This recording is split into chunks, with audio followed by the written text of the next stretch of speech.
Welcome in to the Keysight PathWave device modeling tent camped on the banks of this beautiful river. My name is Mark Knutson, and I am a device modeling solution engineer from Keysight. I've had the pleasure of 26 years almost in various roles at Keysight to learn from many great designers and customers like yourselves in RF measurement and design, circuit and electromagnetics, even system level design, and certainly device modeling. I'm very fortunate to have a fellow solution engineer, Manny Perumal, alongside me today. Manny will be delving into some of the CMOS applications that he's been actively working on with his customers as well. I'll leave it to Manny to do a proper introduction of himself later here shortly. We're excited to share with you part one of the Banks of the River Solution Series. Today we'll focus on MBP and MQA platform, the PathWave CMOS platform that's going to help you characterize more accurate and durable device models. Consider attending part two next month, where we'll extend the bridge with ICCAP into higher frequency, higher power, and even some 3.5 device modeling extraction innovations that we have available. Let's get started. So you might be saying a river, really? Actually, a river is the perfect device modeling analogy. Keysight device modeling platform tools can help you keep the banks of your design flowing straight, keep you on track through measurements, extraction, and verification validation. Whether you're a longtime MBP user, MQA user, or never used either platform before, you're in the right spot. We have some great content for you today.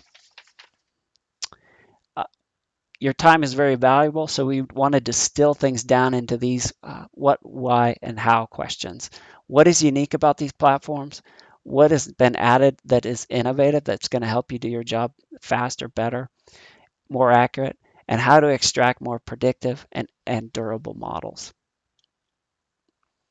We're going to take our time today and break it into four parts.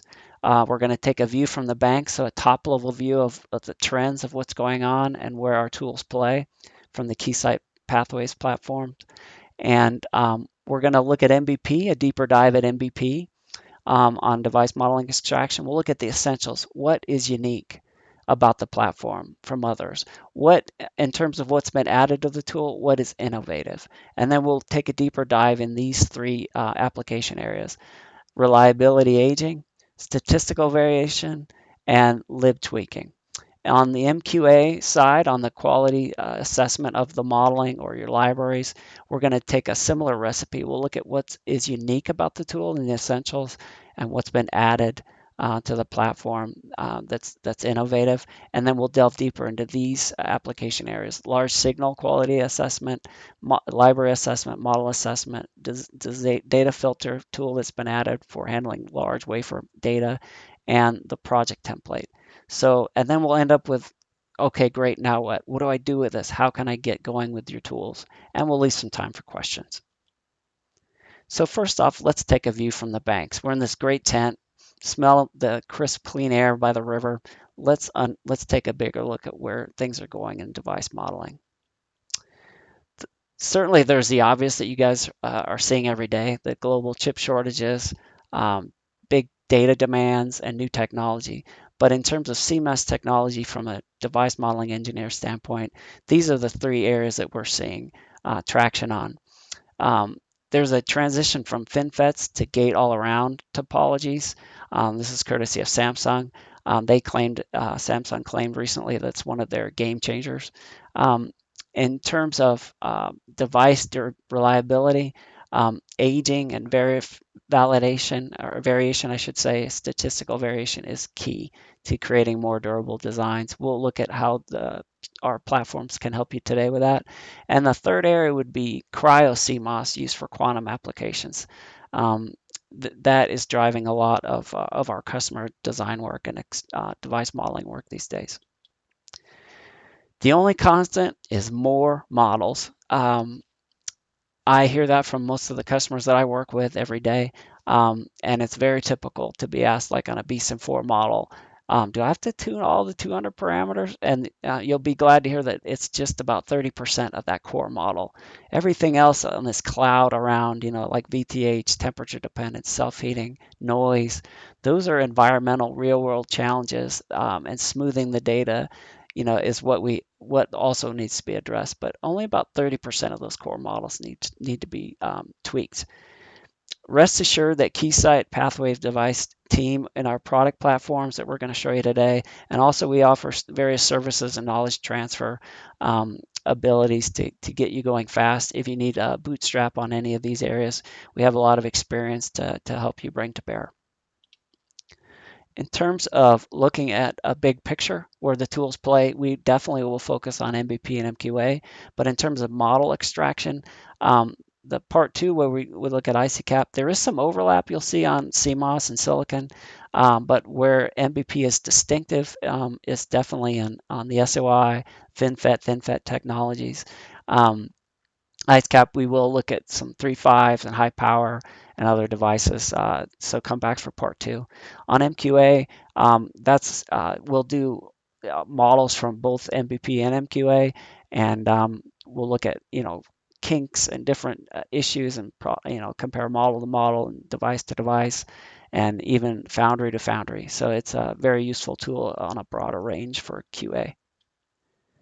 From a device modeling standpoint, we kind of break up the key tasks into the measurement that you need to do, get an extraction from a golden device, and then you're going to have to basically center that around a mean. And there's going to be layout dependent effects, variation, aging, different things that are going on.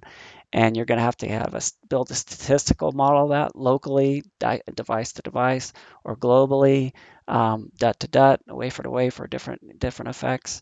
You're going to want to, once you characterize that, you're going to want to build a model library, and then you're going to want to test it out, make sure it's reflecting what you want. In terms of where MBP plays on that, it's the middle 5, and MQA can do all of that together in one function. It does the simulation and can bring in measurement data and take you all the way through QA.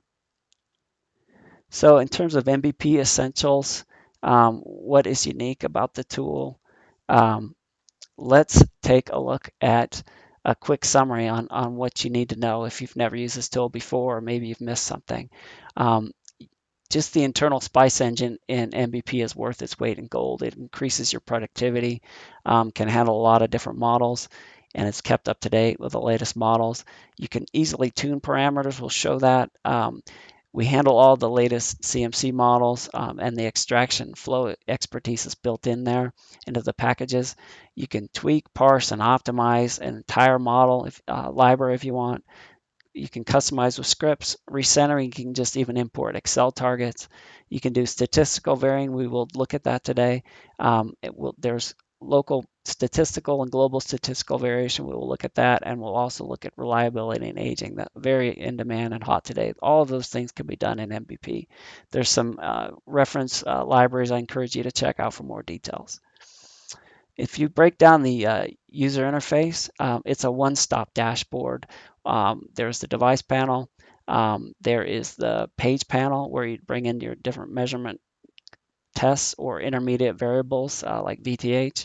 Once you select the data from the page panel, the IMV tab, you can get the plots, associated plots, and there's a model parameter, and you can pick different groups of parameters that you want to tune, and you can tune those parameters, and you can optimize those parameters around a region. We will look at all of that today.